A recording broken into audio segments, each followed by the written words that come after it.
आज के इस गरिमामयी कार्यक्रम में उपस्थित जिनके हाथों से अभी पुस्तक का लोकार्पण हुआ, परम पूजनीय सरसंचालक जी मोहन राव भागवत जी, आज के कार्यक्रम के अध्यक्ष डॉक्टर बलदेव भाई शर्मा जी, सुलभ के नाम से 5 दशकों से स्वच्छता का आंदोलन को ही जिन्होंने अपना जीवन बनाया है, ऐसे डॉक्टर बिंदेश्वर पाठक जी, श्रीमती अमोला पाठक जी, श्रीमती आभा कुमार जी, श्रीमती उषा चौमल जी, सभी गणमान्य उपस्थिति दर्ज कराने वाले भाइयों और बहनों और सुलभ के साथ जुड़े हुए सभी भाइयों और बहनों,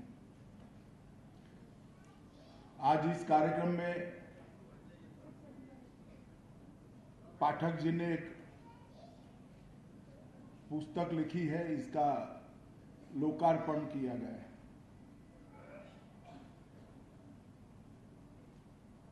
पुस्तक वैसे तो सचित्र गाथा है,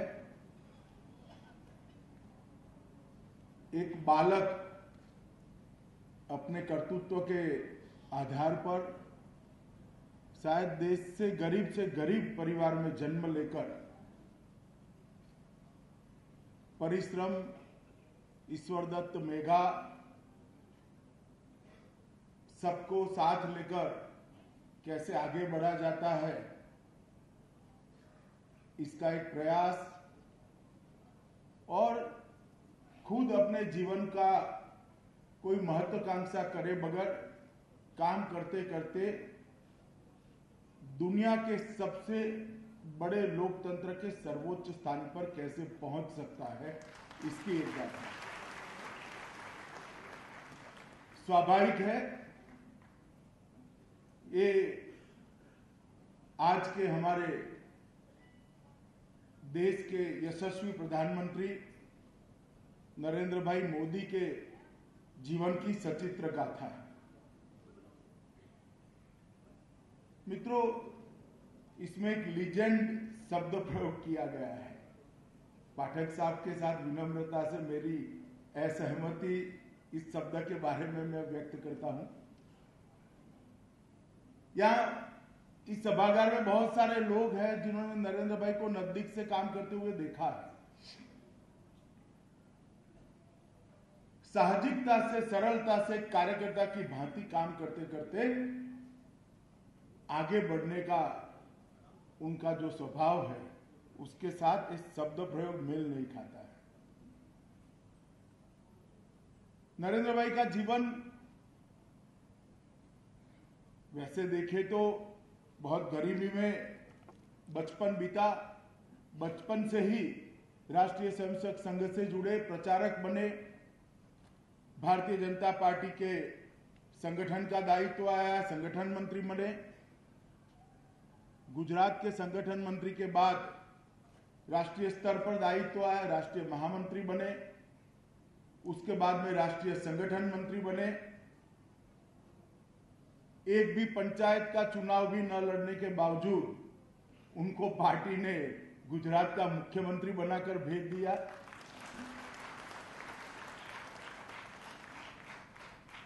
अब तक की जो मैं यात्रा कहता हूं वो हम जैसे स्वयंसेवक और कार्यकर्ताओं के लिए, मगर उसके बाद गुजरात के मुख्यमंत्री बनने के बाद नरेंद्र भाई ने जो काम किया, वो काम के बहुत सारे चर्चे देश भर में हुए। मगर मैं इसके एक अलग पहलू की ओर आप सबका ध्यान दिलाना चाहता हूं। नरेंद्र भाई जब गुजरात के मुख्यमंत्री बने, उसके 8-10 साल के अंदर इस देश में एक अजीब प्रकार का माहौल सर्जित हुआ था। देश भर के कई लोगों को, कई शुभचिंतकों को, कई सोचने वाले लोगों को लगता था कि हमारी जो बहुपक्षीय लोकतांत्रिक संसदीय व्यवस्था है वो फेल कर जाएगी क्या? कॉन्स्टिट्यूशनल स्कीम जो हमारी है लोकतंत्र चलाने की, वो फेल कर जाएगी क्या? देश किस दिशा में जा रहा है? अगर इसी प्रकार का अस्थिरता का माहौल लंबे समय तक देश के अंदर चलता है तो देश की दिशा ना निश्चित हो सकती है, ना देश की समस्याओं का निवारण हो सकता है। और उसी वक्त नरेंद्र भाई ने गुजरात के मुख्यमंत्री के नाते गुजरात की बहुत बड़ी समस्याओं का, मतलब 10 को पुरानी समस्याओं का साहसिकता से निवारण किया। मैं गुजरात से ही आता हूं, उनके साथ मंत्रिमंडल में भी रहा। गुजरात की सबसे बड़ी समस्या थी गिरता हुआ जलस्तर, और नरेंद्र भाई ने इस क्षेत्र में काम करने वाले बहुत सारे लोगों से चर्चा करते हुए, और मैं इनकी बात नहीं करता जिनको बहुत सारे अवार्ड मिले हैं, जिन्होंने बहुत सारे शोध कार्य किए हैं, जिन्होंने बहुत सारे निबंध लिखे, डॉक्टरेट प्राप्त करी है, इनसे तो चर्चा करी ही, मगर ग्रामीण स्तर पर छोटे छोटे प्रयोग जिन्होंने किए थे और सफल प्रयोग किए थे, उन सब से चर्चा कर कर एक ऐसा जल संचय का आंदोलन खड़ा कर दिया। मुझे ठीक याद है मित्रों, एक ही साल में 1,60,000 से ज्यादा चेक डैम बनाकर नरेंद्र भाई ने गुजरात के गिरते हुए जलस्तर की दिशा को अलग दिशा दी। और उसके बाद में मां नर्मदा के पानी को सरस्वती तक ले जाना, 21 नदियों के अंदर डालना, गुजरात के 11,000 तालाबों में नर्मदा के पानी को पहुंचाने की व्यवस्था करना, जैसे एक धुन लगी थी कि गुजरात को एक गिरते हुए जल स्तर के समस्या से निजात दिला देंगे। और मित्रों, मुझे ठीक याद है अभियान शुरू हुआ था 2006 में, और 2012 में गुजरात का जल स्तर काफी बढ़ चुका था और कई सारे इलाके डार्क जोन के बाहर निकल गए। मैं जिस क्षेत्र से गुजरात के आता हूं वो उत्तर गुजरात में सारे के सारे जिले लगभग डार्क जोन के थे, अंदर थे। आज गुजरात डार्क जोन मुक्त हो गया है और ये जल संचय के सफल प्रयोग कर रहे हैं। इसी तरह से उसी वक्त उन्होंने प्रयोग किया था स्वरोजगारी पर बल देने का। 125 करोड़ के देश की जनसंख्या जिस देश की हो, वो नौकरियों के माध्यम से रोजगारी का समाधान नहीं ला सकता। नरेंद्र भाई ने गुजरात के अंदर ही प्रयोग किया था स्वरोजगारी का और कौशल विकास का। प्रधानमंत्री बनने के बाद उन्होंने इस प्रयोग को राष्ट्रीय फलक पर लेकर आए, मगर ये दोनों प्रयोग कौशल वर्धन का और स्वरोजगारी का उन्होंने गुजरात में ही सफलतापूर्वक किया था और बेरोजगारी की समस्या को एक नए अंदाज से एड्रेस करने का प्रयास किया था। आज भी सारे अर्थशास्त्र के पंडित ढूंढते हैं कि जॉबलेस ग्रोथ है, जॉबलेस ग्रोथ है, जॉबलेस ग्रोथ है। मेरे जैसे व्यक्ति के तो सर पर बाल नहीं है, जो है इतने भी खींच लेते हैं कि जॉब क्यों नहीं है। मैं इनका ध्यान इंगित कराना चाहता हूं, मुद्रा बैंक योजना के माध्यम से 7 करोड़ 28 लाख बेरोजगार गरीब युवाओं को स्वरोजगार देने का काम ये नरेंद्र मोदी सरकार ने। रोजगार का मतलब जॉब तक सीमित कर दोगे तो इस देश का भला नहीं होगा। इस देश की समस्याओं का समाधान इस देश की समस्याओं की दृष्टि से लाना होगा। कहीं और से उधारी से लाई हुई योजनाएं और उधारी से लाए हुए मॉडलों के आधार पर इस 125 करोड़ के देश की समस्याओं का समाधान नहीं हो सकता है। और इसीलिए जब नरेंद्र भाई गुजरात के अंदर काम करते थे तब उन्होंने औद्योगिक विकास को भी प्रायोरिटी दी, वाइब्रेंट गुजरात को एक ऐसा मॉडल बनाया जो इन्वेस्टमेंट समिट के लिए पूरी दुनिया आज इसको स्वीकार कर रही है। भारत के करीब करीब सभी राज्यों ने स्वीकार कर लिया है। उसके साथ साथ कृषि विकास को भी बल देकर कंटिन्यूअसली 6 साल तक 12% से ज्यादा कृषि विकास दर प्राप्त करने वाला राज्य एकमात्र राज्य गुजरात बना। और मित्रों, कंटिन्यूअसली 10 साल तक 12% से ज्यादा जीडीपी प्राप्त करने वाला राज्य गुजरात बना। मैं मानता हूं कि गुजरात के अंदर नरेंद्र भाई के मुख्यमंत्री रहते हुए जो काम हुआ, इसी की सुगंध पूरे देश के अंदर प्रसरी थी। और 2014 में जो चुनाव आया और जैसे ही भारतीय जनता पार्टी ने निर्णय किया कि भारतीय जनता पार्टी की ओर से प्रधानमंत्री पद के लिए घोषित प्रत्याशी श्री नरेंद्र मोदी होंगे, देश के अंदर एक अजीब माहौल था। उस वक्त युवा आक्रोशित होकर सड़क पर दिखाई पड़ता था। महिलाएं सुरक्षा के बारे में अनिश्चित थी। देश की सीमाओं की सुरक्षा के बारे में बहुत सारे सवाल थे।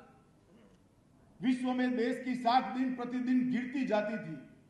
अर्थतंत्र को इंगित करने वाले सारे आंकड़े, सारे ग्राफ औंधे मुंह गिर रहे थे। इतनी विषम परिस्थिति में भी पूरे देश के अंदर एक आशा का संचार हुआ और एक साथ कश्मीर से कन्याकुमारी और कामरूप से लेकर कच्छ तक इतने बड़े देश के अंदर एक देश की जनता ने फैसला किया। ये जनता कोई चुनाव अभियान, ये फैसला कोई चुनाव अभियान नहीं करा सकता। ये फैसला कोई पार्टियां नहीं करा सकती। ये जो प्रचंड जनादेश मिला है वो भारत की 125 करोड़ जनता का मन का आशीर्वाद। 30 साल के बाद देश को पूर्ण बहुमत देने का काम इस देश की जनता ने किया और आजादी के बाद पहली बार देश को गैर कांग्रेसी प्रधानमंत्री पूर्ण बहुमत के साथ देने का काम इस देश की जनता ने। और मित्रों, ये इसलिए हुआ कि नरेंद्र भाई ने 12 साल तक 2014 तक 2001 से अंत से 2014 तक जिस प्रकार से गुजरात में काम किया था, वो काम धीरे धीरे देश भर के अंदर फैला था और एक आशा बंधी थी कि व्यक्ति देश को सही रास्ते पे ले जा सकता है, ये पार्टी देश को सही रास्ते पे ले जा सकती है। और मित्रों, इसी के कारण ये जनादेश मिला और प्रधानमंत्री बनने के बाद हम सब लोग 3 साल से उनको काम करते हुए देख रहे हैं। शायद आजादी के बाद एकमात्र प्रधानमंत्री है जिसने 3 साल में एक दिन का भी वैकेशन नहीं लिया। ईश्वर जो मौका देता है, ईश्वर जो काम करने का मौका देता है, उसको अपना सर्वस्व देकर ज्यादा से ज्यादा दिशा में आगे बढ़ाना, ईश्वर के आशीर्वाद को लोगों के लिए पहुंचाना, ये बहुत बड़ी काम है। मित्रों, नरेंद्र मोदी सरकार, भारतीय जनता पार्टी की सरकार ने जिस प्रकार से 3 साल तक काम किया है, बहुत सारा कहा जा सकता है। मेरे पास ज्यादा समय नहीं है और मैं कहना भी नहीं चाहता, परंतु 3-4 चीजों को मैं जरूर कहना चाहता हूं कि सरकार ने बहुत सारे द्वंद्व को, इस देश के एडमिनिस्ट्रेशन के बारे में बहुत सारे द्वंद्व चलते थे, इसको समाप्त कर दिया। पहले तो सरकार बनते ही पूछा जाता था, ये सरकार कृषि का विकास करेगी या उद्योग का विकास करेगी, क्या करेगी? नरेंद्र मोदी सरकार ने, भारतीय जनता पार्टी की सरकार ने तय कर दिया, कृषि के विकास के साथ साथ उद्योग का भी विकास हो सकता है, दोनों में कोई अंतर विरोध नहीं। इसी तरह से एक दूसरा सवाल पूछते थे, ये सरकार गांव के विकास को प्राधान्य देगी या शहर के विकास को प्राधान्य देगी? नरेंद्र मोदी सरकार ने यह भी सिद्ध कर दिया कि गांव के और शहर के विकास के बीच में कोई अंतर्द्वंद नहीं है, दोनों समांतर रूप से हो सकते हैं। और तीसरा, एक सवाल हमेशा पूछा जाता था कि सरकार इकोनॉमी के क्षेत्र में रिफॉर्म्स करेगी या जन कल्याण के रास्ते पर चलेगी, सब मतलब वेलफेयर सोसाइटी बनाने के रास्ते पर चलेगी। मित्रों, नरेंद्र मोदी सरकार ने यह भी कर दिया कि रिफॉर्म्स भी हो सकते हैं और गरीब के जीवन के स्तर को ऊपर भी उठाया जाए। ये दोनों काम एक साथ करने का काम ये भारतीय जनता पार्टी की नरेंद्र मोदी सरकार ने किया है। मित्रों, जब भारतीय जनता पार्टी की सरकार बनी तब दुनिया भर के पंडित ये सोचते थे कि भारत की विदेश नीति क्या होगी, करवट लेगी क्या। मित्रों, हमने विदेश नीति के मामले में भी नरेंद्र मोदी सरकार ने एक अनूठा प्रयोग किया है। हम दुनिया भर के लोगों के साथ, दुनिया भर के देशों के साथ अच्छे संबंध चाहते हैं, दुनिया भर के साथ वसुधैव कुटुंबकम की भावना के साथ आगे बढ़ना चाहते हैं, मगर इसके साथ साथ अपनी सीमाओं की सुरक्षा और अपने सार्वभौमत्व को भी अक्षुण्ण रखना चाहते हैं, और ये दोनों काम हमने एक साथ करके दिखाया। मित्रों, नरेंद्र मोदी सरकार जब 3 साल समाप्त किए तब मेरा अभी देश भर में दौरा चल रहा है। बहुत सारे पत्रकार मुझे पूछते हैं क्या बहुत बड़ी उपलब्धि क्या मानते हो सरकार की। मैंने कई बार कहा है मित्रों कि ये सरकार ने अंतिम विकास की पंक्ति पर अंतिम खड़े हुए व्यक्ति को उसका जीवन स्तर को बढ़ावा देने का मौका दिया है। पंडित दीनदयाल उपाध्याय जी के अंत्योदय के मार्ग पर अंतिम व्यक्ति को कैसे उठाया जाए। और जब मैं उपलब्धियों में कहता हूं कि सरकार ने 4 करोड़ 38 लाख शौचालय बनाए हैं, तब काफी लोगों को दिल्ली में जो लुटियन में रहते हैं उनको लगता है कि अमित भाई क्या शौचालय की बात कर रहे हो, इसमें क्या बड़ी उपलब्धि है।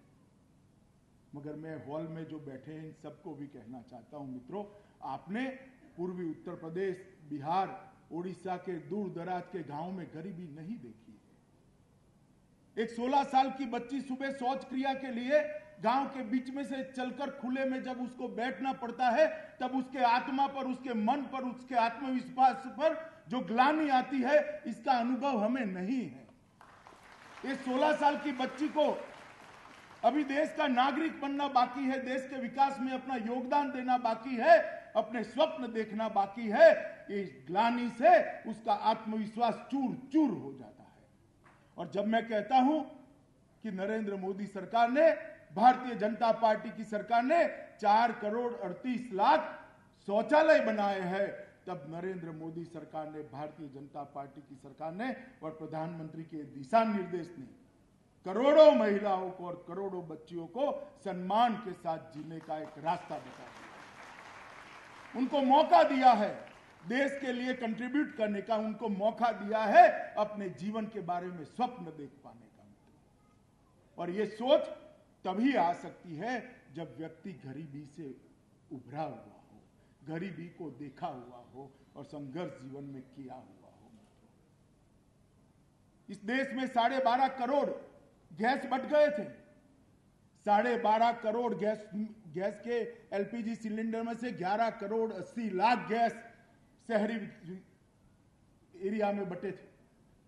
गांव की गरीब महिला के नसीब में गैस का सिलेंडर नहीं था।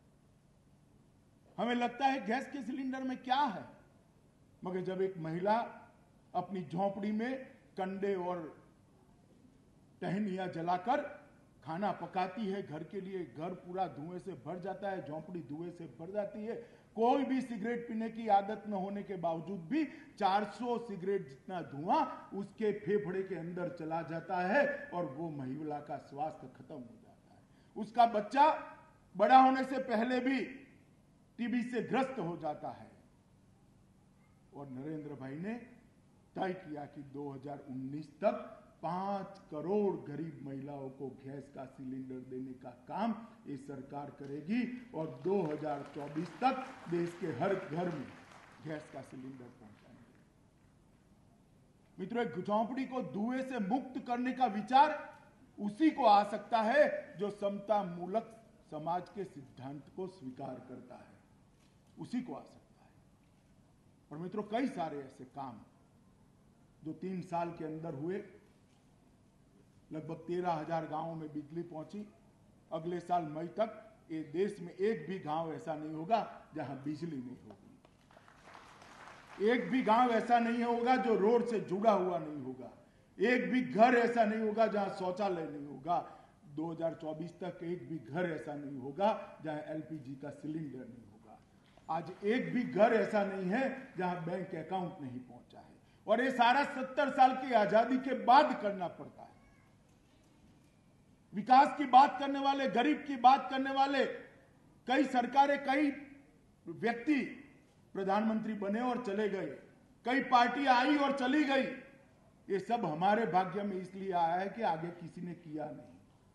अगर कर देते 70 साल में तो आज देश बहुत आगे बढ़ता होता। मगर खैर मित्रों, मैं इतना जानता हूं कि इस देश के आर्थिक विकास के मामले में बहुत सारा काम होने के बावजूद आज देश दुनिया का सबसे तेजी से बढ़ता हुआ अर्थतंत्र बना है। सारे फाइनेंशियल डिसिप्लिन के आंकड़े अपने पैरामीटर्स के अंदर हैं, मगर इसके साथ साथ इस सरकार ने देश से गरीब के गरीब व्यक्ति को, पिछड़े से पिछड़े व्यक्ति को, दलित को, आदिवासी को अपना जीवन स्तर उठाने का मौका दिया है। उनके लिए आजादी के मायने तो अपने घर के अंदर टॉयलेट और अपने घर के अंदर एलपीजी सिलेंडर और बेरोजगार को रोजगारी के लिए ही थे। और वो 70 साल के बाद भारतीय जनता पार्टी की सरकार ने पहुंचा है, प्रधानमंत्री जी के नेतृत्व में पहुंचा है। मित्रों, नरेंद्र भाई ने दुनिया के अंदर कुछ बोले चाले बगैर देश का नाम रोशन करने का काम किया है। आज नरेंद्र भाई जहां जहां जाते हैं अपनी संस्कृति को, अपने देश की संस्कृति को पहुंचाने का काम करते हैं। 21 जून को दुनिया को 170 देशों में जब योगा होते हुए देखते हैं और दुनिया योगा की दिशा में आगे बढ़ती है, तब मन प्रफुल्लित हो जाता है। दुनिया को योगा की दिशा में ले जाकर योग दिन की स्वीकृति लाकर नरेंद्र भाई ने सिर्फ इतना नहीं किया कि दवाई बगैर का जीवन आज भी संभव है। मन, आत्मा, बुद्धि और शरीर के बीच में अनुसंधान, संधान संभव है। ये हमारे प्राचीन ऋषियों ने जो संशोधन किया है वो दुनिया के सामने उपलब्ध किया। नरेंद्र भाई ने साथ में ये भी कहा कि इसकी कोई पेटेंट राइट हम आपसे नहीं मांग रहे हैं, ये हिंदुस्तान की संस्कृति है। और मित्रों, आज दुनिया में हिंदुस्तान को अलग दृष्टिकोण से देखा जा रहा है। दुनिया की बहुत सारी समस्याएं, चाहे वो जलवायु परिवर्तन की हो या बढ़ते हुए तापमान की, नरेंद्र भाई की ओर दुनिया देख रही है कि इसका समाधान क्या है। इतनी सारी भाषाएं, इतने सारे पंथ संप्रदाय, इतने सारे राज्य और इतनी बेशुमार गरीबी और बेरोजगारी के बीच में ये आदमी कैसे देश को आगे ले जा रहा है, वो पूरी दुनिया आश्चर्यचकित होकर देख रही है।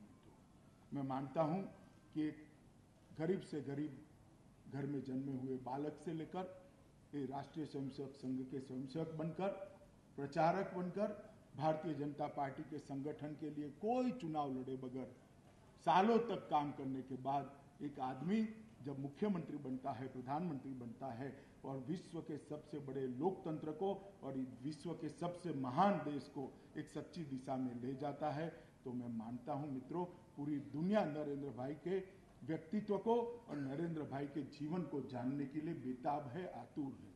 उसी समय पाठक जी ने ये पुस्तक प्रकाशित करने का जो निर्णय किया है, लिखने का जो निर्णय किया है, ये सर्वथा बहुत उचित है और पाठक जी को जितना साधुवाद दे उतना कम है। क्योंकि पाठक जी देश तो जानता है नरेंद्र भाई को, मगर आपके माध्यम से सुलभ को और शौचालय को लेके आप जहाँ जहाँ विश्व में जाएंगे वहाँ पर ये पुस्तक भी साथ में ले जाना, तो विश्व को भी नरेंद्र भाई को जानने में सरलता होगी। आज परम पूज्य सरसंघचालक जी के हाथ से इसका उद्घाटन हुआ है। मैं पाठक जी और उनकी टीम को हृदय से बहुत बहुत शुभकामनाएं देता हूं और भारतीय जनता पार्टी की ओर से धन्यवाद भी देता हूं। बहुत बहुत धन्यवाद।